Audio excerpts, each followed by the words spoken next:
Vroom vroom, c'est Hugo. You, you, c'est Lucas. Bonjour à tous. Aujourd'hui, on se retrouve pour une nouvelle vidéo avec un invité spécial, Lucas. qui va nous parler d'e-sport, tandis que moi je serai en ma qualité d'entre guillemets d'expert de la F1. Donc dans cette vidéo, on va exposer nos sports, parler de la compréhension qu'on a du sport de l'autre, et ensuite donner des arguments sur tout ceci. Eh bah, j'ai hâte de t'éclairer sur ce sujet. Moi de même, commençons tout de suite. Alors, moi la F1, c'est un sport de voiture, donc sport motorisé, qui existe depuis 1950. Il y a eu des courses avant, mais c'était pas compté dans le championnat du monde. Et le principe, comme disait Enzo Ferrari, c'est d'arriver sur la ligne d'arrivée en premier, après un nombre de tours et de kilomètres définis. Contrairement à moi, donc l'e-sport, c'est du coup du sport compétitif sur du jeu vidéo. Donc pour moi, là, c'est un e-sport. Je ne peux pas vraiment décrire d'objectif fini, car l'e-sport englobe plusieurs jeux vidéo différents. C'est vraiment un style de sport. Le principe, au final, en e-sport, c'est de gagner. L'e-sport, le principe, c'est de battre l'équipe adverse, oui.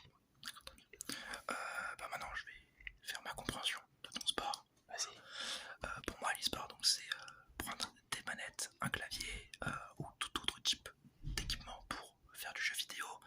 Et le principe, c'est d'aller battre l'adversaire. Alors, pour battre l'adversaire, il y a bien évidemment un training. Et le training se fait essentiellement sur le jeu vidéo en lui-même.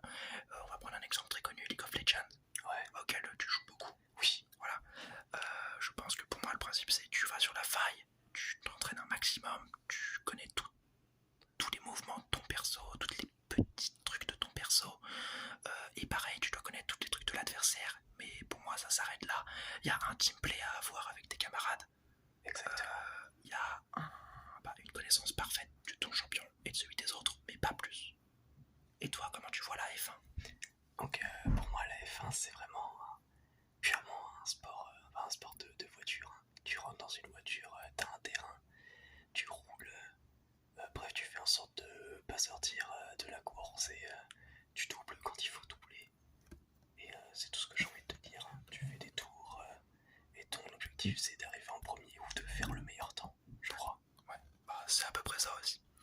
Et maintenant, Lucas, maintenant que tu as eu ma vision du sport, de l'e-sport, qu'est-ce que toi t'en penses de l'e-sport? Explique-moi sérieusement ce que tu penses réellement de l'e-sport. Alors, pour toi, l'e-sport, donc c'est vraiment des gens qui connaissent, qui ont une bonne connaissance de leur jeu, qui prennent leur manette, qui se battent et qui gagnent. Mais bien évidemment, c'est bien plus complexe que ça. Déjà, en fonction du jeu vidéo, il y a une préparation mentale extrêmement forte, car vraiment, comme n'importe quel autre sport, une erreur est fatale, et surtout dans le jeu vidéo qui a été programmé pour ça. Dans le jeu vidéo, à milieu expert et professionnel, chaque erreur peut vraiment emporter soit bien ta défaite ou carrément la défaite de ton équipe tout entière. C'est un petit peu comme une erreur au football où tu perdrais la balle et où t'offrirais une occasion de buter un adversaire. Exactement, ce que là, ce n'est pas tu donnes une occasion à la balle pour qu'il bute. Là vraiment, dans le niveau du jeu vidéo, si tu donnes la balle à l'adversaire, il va marquer et gagner automatiquement. C'est ce type d'erreur. Donc ça demande déjà une préparation mentale extrême, mais aussi il faut que les personnes, de façon, elles soient professionnellement mécaniques aussi.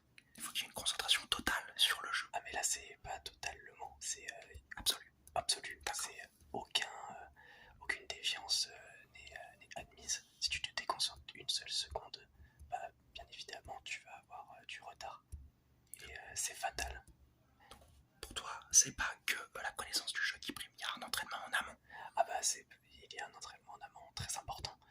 Par exemple, la plupart des équipes professionnelles d'e-sport reçoivent des visites de psychologues très fréquentes, car une fois qu'on est sur scène, il n'y a que toi, le jeu et l'équipe adverse.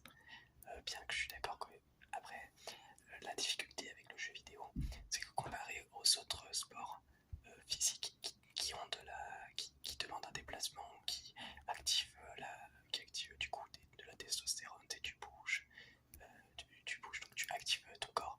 Le jeu vidéo c'est très différent, car tu es assis, manette ou clavier en main, et la seule chose sur laquelle tu dois te concentrer, c'est d'e-sport? Alors, il y a un entraînement bien évidemment physique. Les meilleures équipes d'e-sport ont des cuistots et des entraîneurs physiques, Des coachs sportifs? des coachs sportifs pour eux, car c'est pas. Il faut aussi une bonne conception physique. Conditions physiques? Ouais. Un truc. Parce que ils ont une nécessité de se donner à 100% à n'importe quel moment. Et du coup, il faut qu'ils soient en parfaite santé physique. Un esprit sain dans un corps sain. Exactement. D'accord. Troisième chose, on ne va pas oublier que les joueurs e-sport sont aujourd'hui considérés comme des sportifs haut niveau, comme par exemple un Kylian Mbappé ou je ne connais pas non plus le nom. Lewis Hamilton. Ouais, exactement. Ils sont aussi considérés que de nos jours. D'accord. Donc il y a un entraînement à avoir au niveau des fans. Surtout dans le domaine, parce que dans le domaine sportif, voilà, c'est beaucoup visionné et c'est des agences qui te font toi-même des posts sur les différents réseaux, Oui. alors que les joueurs d'e-sport étant beaucoup plus nombreux ont eux une nécessité de eux-mêmes aller se chercher ses fans. Ok, d'accord. Après, c'est pour tous les joueurs d'e-sport, mais toutes les légendes, bien évidemment, eux marchent comme des sportifs professionnels. Ils ont un community manager qui fait à leur Exactement. place. D'accord. Maintenant, ça va être à moi de t'expliquer un peu ce que je comprends un peu de ta vision de la Formule 1. Alors, la Formule 1, effectivement, c'est des voitures. On est parti sur de bonnes bases. Mais c'est pas qu'un pilote. Un pilote, c'est une écurie. Et une écurie, c'est minimum 50 personnes. T'as 50 personnes 50 derrière, personnes. à peu près. Minimum. Chez Mercedes, ils sont 300. D'accord. Chez ASF Team, ils sont à peu près 50, 75, un truc comme ça. Donc il faut ces 50 personnes pour faire tourner la voiture. Une voiture en Formule 1 et en Formule 2 et en Formule 3, c'est extrêmement précis. Quelle est la différence entre Formule 1, Formule 2, Formule 3? Alors, la différence de la monoplace de la voiture, c'est le moteur et les services aérodynamiques. Donc le moteur va changer. En Formule 1, il va être très puissant et développé par chaque écurie. Ou la plupart en tout cas. En Formule 2, Formule 3, ça va être le même moteur. Donc pour tout le monde. Pour qu'il n'y ait pas de disparité. Que tout le monde soit homogène. Ok, donc en gros, la Formule 2, Formule 3, c'est comme si c'était des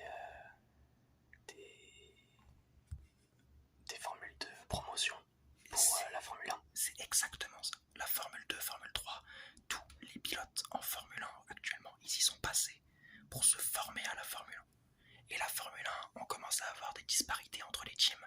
Et à ce moment-là, c'est à toi de développer le mieux possible ta voiture avec ton écurie pour être le meilleur. Donc voilà, il n'y a pas une personne sur un circuit, il y en a 50 par écurie et par pilote des fois même. Et c'est vraiment un travail qui se fait en équipe totale. T'as un entraînement physique à avoir pour devenir un pilote parce qu'un pilote peut se prendre à peu près 4 G par virage. Et des virages, il y en a minimum 20 par circuit. Ouais, donc Donc c'est 20 fois 4G à peu près. Ça fait... au niveau de la santé physique, je pense qu'il doit être parfait. Il faut un coup de taureau. D'accord. Faut pas que ça lâche. Et plein d'autres choses. Un entraînement mental également, mais ça tu sais, tous les sports, même en e-sport, il y a des coachs mentaux. Donc tu peux comprendre que c'est élargi à quasiment tous les sports, traditionnels ou non. Et donc, en plus de cet entraînement-là qu'on a, il y a les circuits. Il y a un travail de mémorisation des circuits qui est énorme en Formule 1. Quand tu arrives sur une piste de Formule 1, il y a des pilotes qui n'ont jamais couru sur ce genre de piste. Dès les 2e, 3e tours en essai, parce qu'il y a des essais, des qualifications et de la course. Les essais, c'est pour s'entraîner à la qualification et à la course. Dès les essais, tu dois être opérationnel. Donc les pilotes, ils ont un entraînement en amont dans des simulateurs par leur équipe, par leur connaissance à eux-mêmes, ou même des fois par des jeux vidéo. F1 2022, 2021, 2023. Bien évidemment. Et bah des fois les pilotes roulent sur ça. Et les courses de toute façon sont toujours scannées au laser pour que les pilotes aient toutes les bonnes sensations. Donc il y a un entraînement physique, mental et vraiment de mémorisation des circuits pour être absolument sûr de ne pas être surpris une fois sur le circuit. C'est le truc du coup qu'on peut retirer. Nos deux sports, je dirais, sont des sports donc où on reste assis, qui demandent tous les deux une bonne vision, une bonne mécanique. Mais contrairement moi aux jeux vidéo, toi c'est plutôt de la mémorisation. Contrairement à chez moi où c'est plutôt de l'adaptabilité. C'est de l'adaptabilité pour l'e-sport et plus de mémorisation. Il y a aussi énormément d'adaptabilité en Formule 1. Oui, c'est sûr. En Formule 1, c'est 20 personnes qui font la course. T'as 20 personnes autour de toi, et donc tu vas devoir t'adapter à la réaction et au comportement des 20 personnes. Si tu t'y adaptes pas, tu finis dans le bac à gravier, ou alors tu finis avec une voiture au-dessus de ta tête. C'est pas génial. D'accord. Et en F1 en plus, la mémorisation est extrêmement importante, mais c'est surtout l'adaptabilité qui fait tout. Mais je vois bien le parallèle que tu vas faire entre nos deux sports. En Formule 1, en F1 on est peut-être assis, et d'ailleurs assis, c'est des vieilles années, hein, les années 50. Actuellement on n'est plus assis, on est allongé dans un baquet.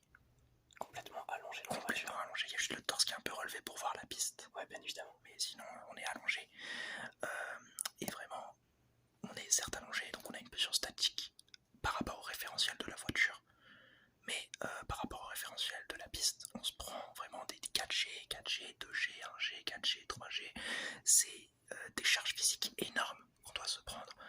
Donc c'est pas comparable avec l'e-sport où t'es vraiment sur ton bureau et où tu bouges pas. Ouais, ça je suis bien d'accord avec ça. Après c'est absolument pas péjoratif. T'as beau ne pas bouger en e-sport, tu fais quand même un effort exceptionnel mentalement. Ah bah, mentalement mais aussi physique parce qu'on sous-estime parfois. Donc il y a des jeux qui sont plutôt orientés donc au niveau de la réflexion mentale, mais il y en a d'autres qui sont beaucoup plus mécaniques. Ouais. Alors cela c'est un entraînement physique très important. On va dire qu'il y a vraiment il y a deux grands ennemis dans le milieu de l'e-sport. C'est vraiment tout ce qui va toucher au milieu musculaire, donc tout ce qui va être les contractions, et bien évidemment la tendinite. La tendinite c'est l'ennemi numéro 1, c'est ce qui te permet de bouger ton poignet et tes doigts. Des articulations. Donc c'est pour ça qu'on est beaucoup suivi. Tout simplement parce qu'on doit éviter ça à tout prix. D'accord, très bien. En F1 aussi on a des blessures un peu phares. La pire qu'on peut avoir en week-end de course, excepté l'évanouissement, parce que c'est déjà arrivé à certains pilotes, tu te prends 4G, tu t'évanouis un petit peu. Tu te réveilles juste après parce que tu vas quand même à 200 km/h. Mais voilà, petit réveil. C'est les crampes. Des fois il y a des pilotes qui ont des crampes dans la voiture. Donc tu sais ce que ça fait une crampe. Ah, je le sais très bien. Et bah quand ils appuient la pédale, hop là une crampe. Et donc ils ont très très mal. Et ils doivent gérer la voiture, la faire bouger à 300 km/h en ayant une crampe. Et en attendant que ça se calme un petit peu. Donc effectivement nous aussi on a une petite blessure assez courante qui désavantage totalement. Ça peu importe le sport. Peu importe le sport. Tu es blessé, soit tu continues, soit t'arrêtes, mais bon, t'as pas le choix. La blessure fait partie du sport de haut niveau. Exactement. On est bien d'accord sur ça. Donc si on doit faire une synthèse de ce que nos sports rapportent et apportent à la fanbase, bah moi en Formule 1, la fanbase elle est immense. Hein. Il y a des millions de personnes qui suivent la Formule 1 chaque semaine, dès qu'il y a un Grand Prix. Et même des fois tous les jours, le jour, il y a des fans qui sont dessus, qui à chaque fois qu'ils voient une info sont trop contents. Donc c'est vraiment un sport qui tient une fanbase énorme, une fanbase souvent de personnes qui aiment l'automobile, donc peut-être près d'1 milliard de personnes dans le monde quasiment, voire plus, parce que quasiment tout le monde a une voiture dans le monde actuel. Sur la scène sportive, ça crée des talents et ça crée des images. À l'époque, tu les as pas connus, mais les Fangio, les Jim Clark, ils avaient des images exceptionnelles en Europe et en Amérique du Sud. C'était vraiment un truc de fou. Et actuellement, on a un Lewis Hamilton qui est géré de quasiment plein de marques et qui est connu presque dans le monde entier, quoi. Donc ça vraiment, c'est une vitrine du sport auto. Et c'est vraiment, ça apporte une carrière en fait à un jeune qui était d'un quartier défavorisé de Londres. Donc ça rapporte beaucoup à des sportifs. Pour l'image, c'est surtout l'image de l'automobile. Et là, la F1, elle se charge de la redorer. Parce que l'automobile, on sait que ça a une image un petit peu mauvaise actuellement avec toutes les préoccupations écologiques et tout ça. La F1 se charge d'améliorer ça. Et la F1 s'est chargée dans l'histoire d'améliorer l'automobile en général en fait. Dans l'histoire, la F1, ça a créé plein de choses. La boîte de vitesse automatique, les freins, plein de trucs sur la voiture actuelle ont été créés par la Formule 1. Et actuellement, la Formule 1 essaie de remettre ça au goût du jour et de mettre des nouvelles améliorations. Je sais pas si tu as connu, Renault a fait des voitures hybrides, donc moitié électrique, moitié essence. Et ça vient de la Formule 1. Et donc il y a plein de choses comme ça. Actuellement, la F1 teste des biocarburants, des carburants qui sont bio, qui sont moins rejetteurs de CO2 et qui donc pourraient peut-être permettre de réduire les émissions de CO2 d'un milieu qui l'est énormément, qui en rejette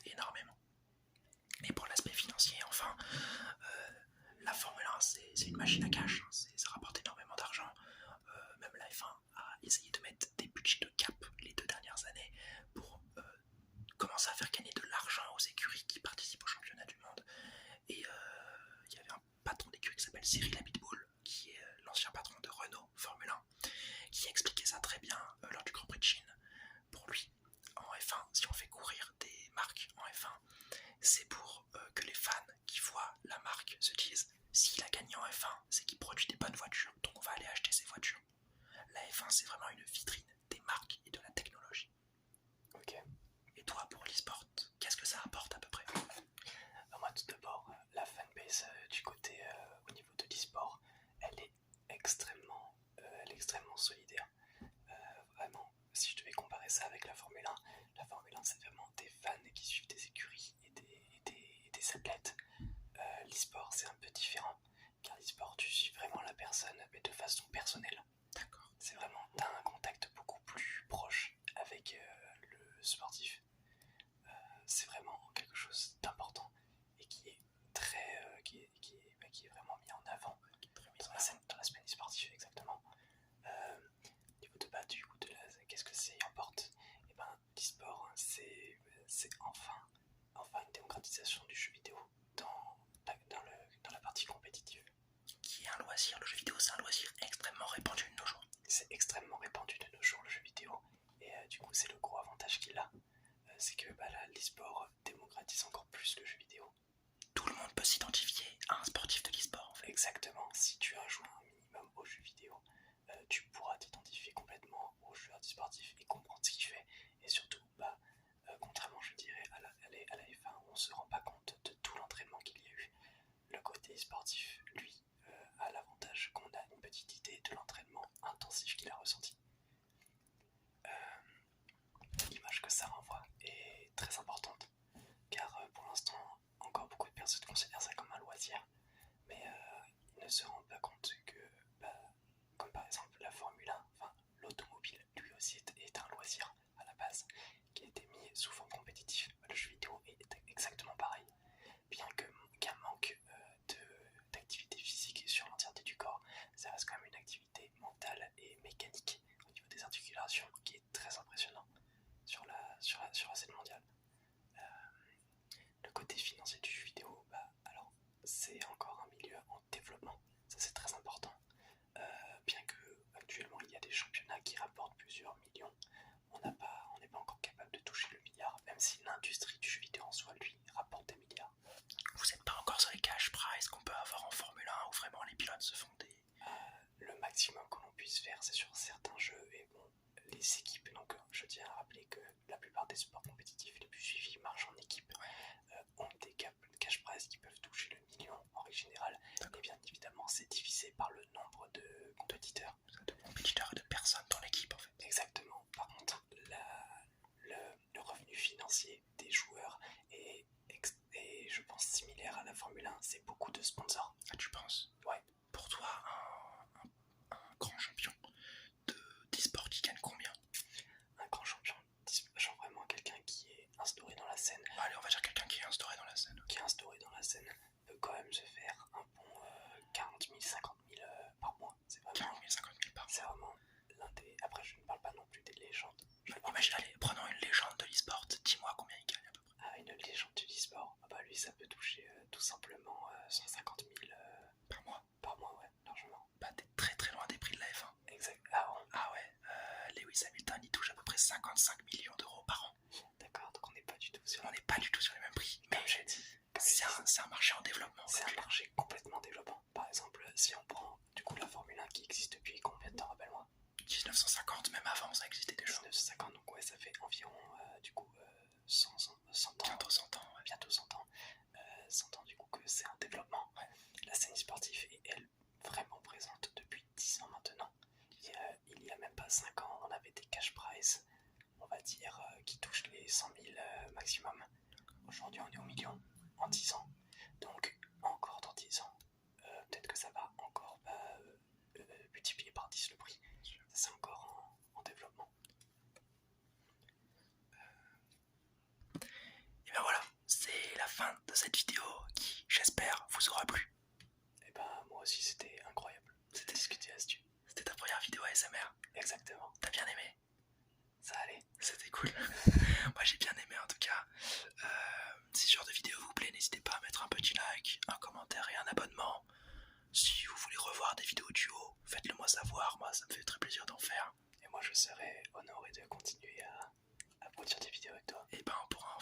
nouvelles sur d'autres sujets, des sujets un peu plus différents. Exactement. Ce sera super cool. Ça pourrait être parfait. Parfait. Bah, j'espère qu'on vous a détendu. Et n'oubliez pas, Forza Ferrari.